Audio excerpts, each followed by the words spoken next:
Yeah, I want to move into those 2 years you were actually on the team, Blue. Obviously, 11 and 12. We all know what happened in South Carolina. You were on the first team that ever won 11 games. You win back-to-back bowl games.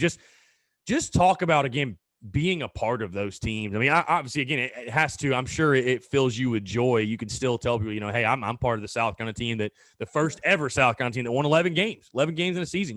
You can forever have that. And when I talk to DJ Swearinger, I talk to other guys, they all take a lot of pride in that. But man, like we said, like when you found out you made the team, and again, you're on a program that's on the rise and on the up and up, and then just to be a part of it, I mean, that just had to be a blast for you. Yeah, man, it was like I said, it was really good. Especially after we won the bowl games, the 11-win seasons, it was just a blessing, honestly.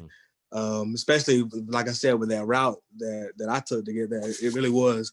We were kind of upset a little bit after we won the 11 games because, like I said, we thought we should have won a little more, or at least a little more.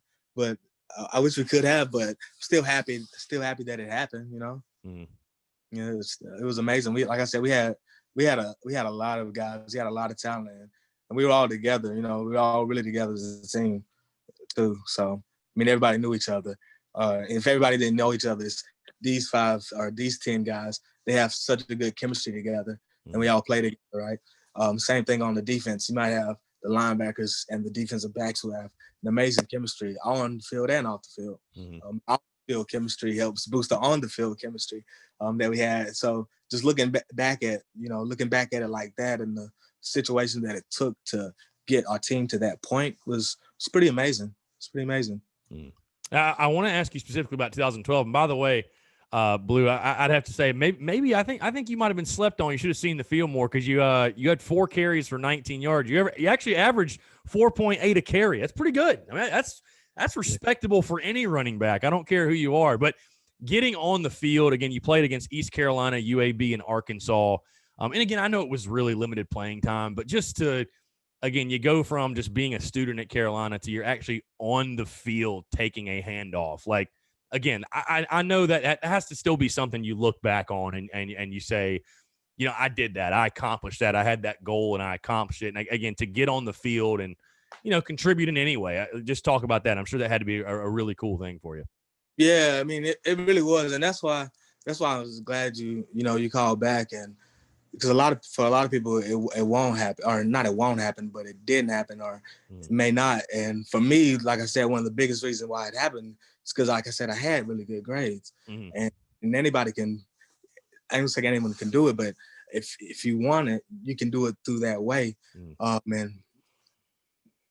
I mean, it was really good because, like I said, I had been working to get to college for football since I was little, like 4th, 5th grade, working out, multiple times a day, twice a day sometimes, just to get to that point. And I knew I wouldn't get there if it wasn't for my grades. Cause like I said, I was only 140 something pounds. So, I mean, I literally walked up to a recruit, during the game. I mean, this game, I think it was 15 carries, 225 yards, in high school, first game, like, hey, I'm doing pretty good out there because I'm not getting recruited at the time because I didn't play until my senior year. Like, hey, I'm doing pretty good. And he's like, well, you're a little too small. Go try to apply for like a D2 school or something like that, and go to slot receiver. So, like I said, I was real small and I was always getting hurt. And that's the story of a lot of players. You might be a little undersized, you might be a little too slow, for your position. But I mean, you still can get there. It's just about that opportunity. It's about how do you get that opportunity.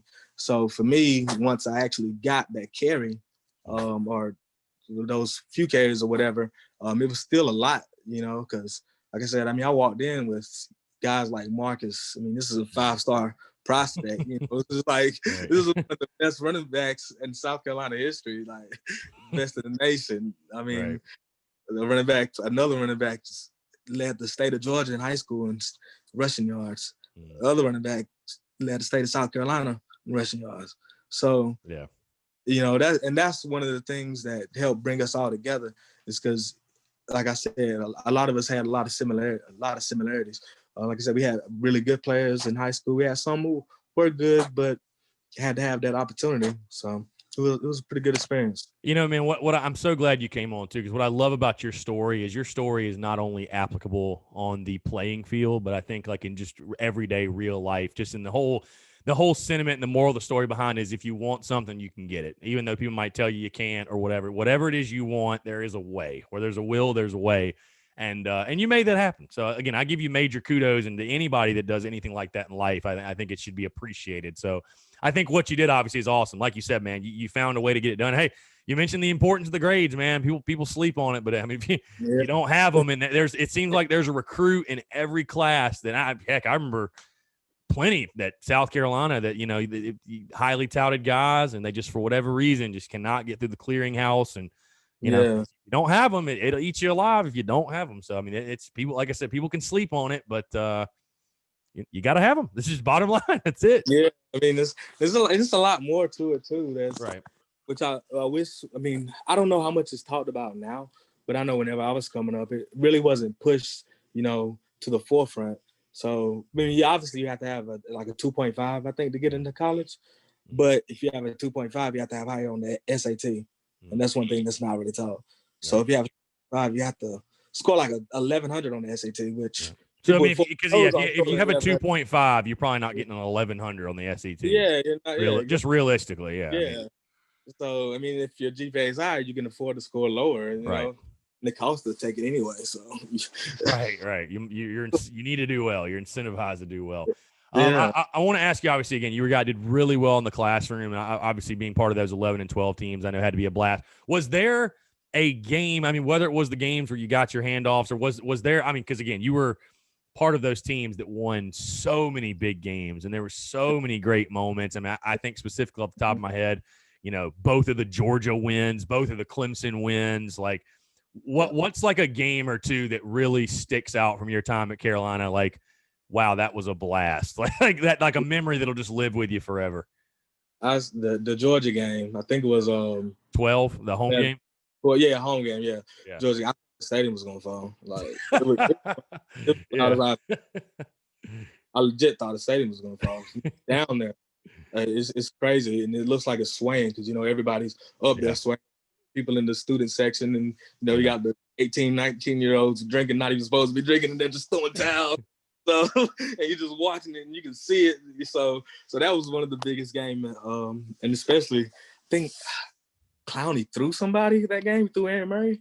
Yeah, he throwing him like a rag doll all night. Yeah, when that happened, I was like, oh my gosh. So that game, that one was the Outback Bowl, obviously, because of the big hits. I did not like that game. It was too much back and forth. Yeah. And at South Carolina, we weren't a team that really went back and forth with guys. You know, it was either even, and then later on we trailed away. But that game, it was, like I said, we was back down to the wire. Yeah, we were losing in, I think, going into the 3rd or 4th. So, I mean, that was Dylan Thompson with the game-winning touchdown pass, I think, like a minute left. Yeah, exactly. So, I mean, he dropped it right in between 3 people, too. That was amazing. That was one of the most beautiful passes I've seen, too. Such an underrated pass. Such an underrated catch, too. Catcher didn't have to weave in between 3 guys. But anyway, those would be the two biggest games by far. Well, the Clemson game too. Whenever we played them at Clemson, I think Clemson sacks or something. Yeah, like 4.5 sacks. Still the Death Valley record for sacks in a game. Yeah, that game. That one was. And people forget that game. You had no Connor Shaw, no Marcus Lattimore, and still whooped that ass. I mean, it's called for what it is. So, I mean, we knew going into that game, and we knew, like, we didn't have either one of them, but you know, our guy's face, right? Like Dylan, you see it in some face when we're gonna go out, and especially when you know what you have to do. Well, I mean, so, and you had Clowney literally telling everyone that Taj Boyd was scared to death of him. I mean, yeah, that's the type of confidence you were playing with. So yeah, I mean. when you're 3 yards away and you jump and sack somebody, that's game. Yeah.